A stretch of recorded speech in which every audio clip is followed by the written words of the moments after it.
Good morning class 3 के बच्चों। आज मैं आप लोगों को आपके हिंदी व्याकरण किताब से अभ्यास प्रश्न पत्र 1 इसको मैं बता रहा हूँ। आप लोग पूरे तरह से ध्यान से इसको देखेंगे कि कैसे इसके अभ्यास प्रश्नों को मैं बता रहा हूँ और आप इसका उत्तर कैसे देखेंगे। देखिए, सबसे पहले कि आप देखिए कि यहाँ सही और गलत करना है आपको, कि कौन सा सेंटेंस सही है और कौन सा सेंटेंस गलत है। भाषा मन के विचारों को प्रकट करने और समझने का साधन है। भाषा मन के विचारों को प्रकट करने और समझने का साधन है। आपने पढ़ा है एक्सरसाइज में, क्या है यह साधन है या नहीं। अगर है तो सही करेंगे, तो यह आपका सही है, तो इसको आप क्या करेंगे, सही कर देंगे। इस तरह से आप सही कर देंगे। फिर उसके बाद अक्ष त्र ज्ञ स्र संयुक्त व्यंजन है। व्यंजन में संयुक्त व्यंजन मैंने आपको पढ़ाया था। संयुक्त व्यंजन क्या है, दो अलग अलग व्यंजन मिलकर एक व्यंजन की रचना करते हैं तो संयुक्त व्यंजन। तो इस तरह से यह संयुक्त व्यंजन है, तो यह सही है। पंजाबी भाषा की लिपि देवनागरी है। देखिए, यहाँ फिर आके गलत हो जाता है, क्योंकि पंजाबी भाषा की लिपि देवनागरी नहीं है, वह क्या है, गुरुमुखी है। तो यह आपका गलत हो जाएगा। केरल में तमिल भाषा बोली जाती है, नहीं, यह भी गलत हो गया, क्योंकि केरल में कन्नड़ बोला जाता है, यह भी गलत हो गया। हिंदी भाषा में 33 स्वर है। देखिए, यह भी गलत है, केवल 11 स्वर हैं। इस तरह से यह गलत हो गया। अब उसके बाद यहाँ देखिए, तो अब देखिए यहाँ पर भाषाओं में लिपियों के नाम लिखने हैं। तो मराठी भाषा की लिपि क्या है, देवनागरी। हिंदी भाषा की लिपि क्या है, देवनागरी। उर्दू भाषा की लिपि क्या है, फारसी। अंग्रेजी की लिपि क्या है, रोमन। पंजाबी की लिपि क्या है, गुरुमुखी।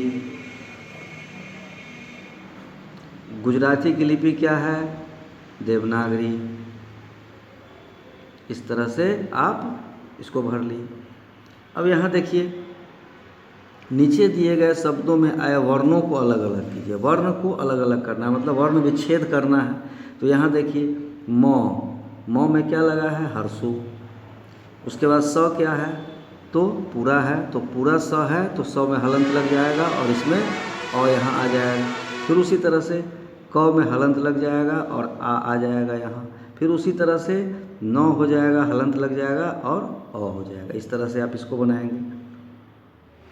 अब यहाँ देखिए, यहाँ क्या है, अनुस्वार की मात्रा को सही करना है। कहाँ अनुस्वार लगेगा, कहाँ अनुनासिक लगेगा। तो क्या है, मंगलवार, तो म के ऊपर अनुस्वार हो जाएगा। उसके बाद हंसी, तो हंसी में ह के ऊपर चांद बिंदु हो जाएगा।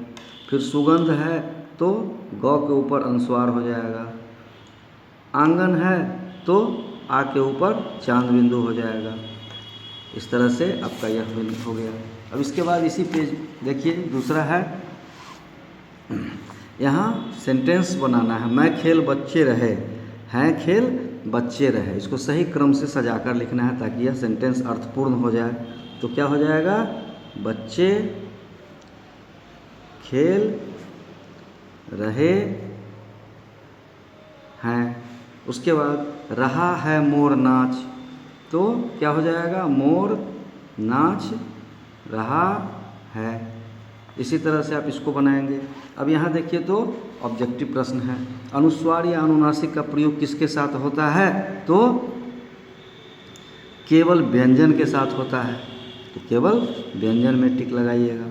उसके बाद कौन सी भाषा देवनागरी लिपि में लिखी जाती है। यहाँ देखिए 3 भाषा है, 4 भाषा, उर्दू, अंग्रेजी, बांग्ला और तेलुगु।